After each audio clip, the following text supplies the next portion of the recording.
So we just got a big gameplay reveal for Cyberpunk 2077. This is something I actually saw back in June at E3. I made a full video back in June saying how it got me super excited, and I think Fallout fans in general that want that traditional single player experience are going to really enjoy this game. It brought to the table a lot of RPG elements and all around looked like a ton of fun. I'm not going to do a full breakdown on the gameplay because I just think there's way too much, but what I am going to do is actually point out to you guys 10 things that were noticed by the community throughout this trailer that are notable and that I think you should be paying a little bit more of attention to. If you guys do enjoy the content, you can like or subscribe. If you want to check out my original opinions on this trailer, I will have that little video linked in the eye. We got a pretty good look at the character kind of inventory and some of the customization options that go along with this, but if you actually take a deeper look, there's a lot of menus in here that are indicative of how the actual game will play out. Some of them are more obvious, so you're going to be able to have a face mask of some sort. You'll be able to attach a backpack to your character, which will probably affect your carry weight or something along those lines. But also particularly interesting, at the top there's actually a crafting and a social tab. In the gameplay you also get to see how there's interchangeable weapon modules, so maybe this will tie into that somewhat, but exactly how crafting will work in this game hasn't been detailed too extensively. The Witcher 3, the other game by CD Projekt Red, also featured crafting. Actually, a lot of people weren't a huge fan of that system.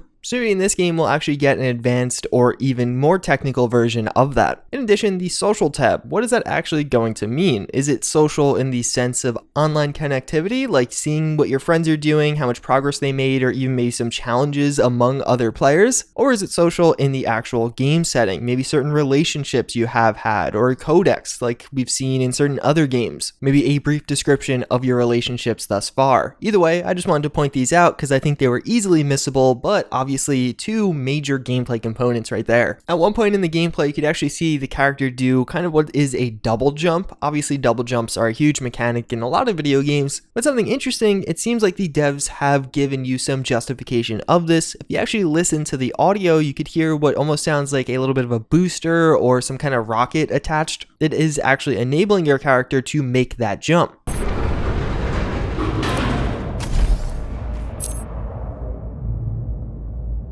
Check down here.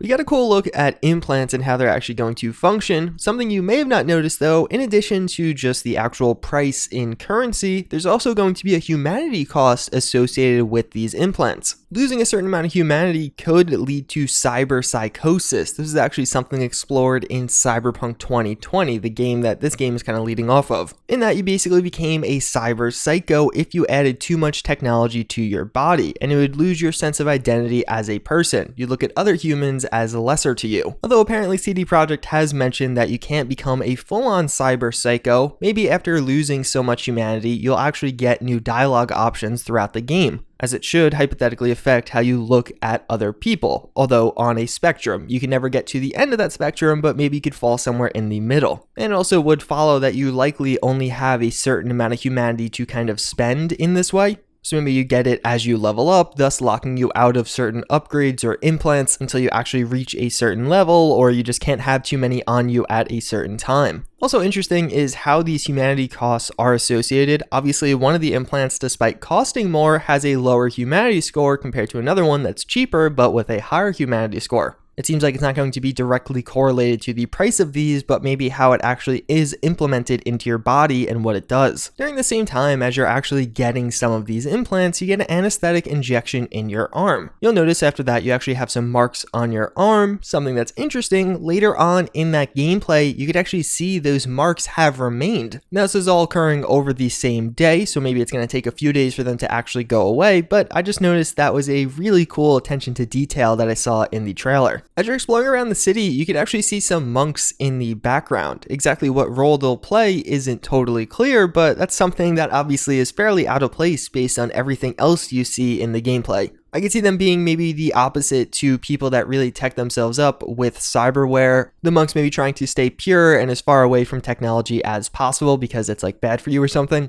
In Cyberpunk 2020, there was this place called the Holy Church of God. It was more of a location than anything else, so there's not a ton of details, but they could be associated with that in some way. Speaking of the city though, something interesting that you can notice, if you remember the Cyberpunk 2077 E3 trailer that we just got in June, the city actually had far less people compared to the Cyberpunk 2077 pre-alpha gameplay that we just got. Something interesting to note though, again, I saw this gameplay behind closed doors originally in June, only a few days after the trailer was initially released. Obviously, there's a huge difference in the number of people walking around here and just the number of active NPCs. As they did show us the gameplay, they said they were running it live on a system and seemingly there was somebody literally walking around and controlling the character in real time. I don't know what the takeaway from this are, but it's an obvious upgrade over the trailer. If that means maybe they just had more optimization, maybe the trailer was created a while in advance because it was meant to be more cinematic and like the full proper reveal of this game.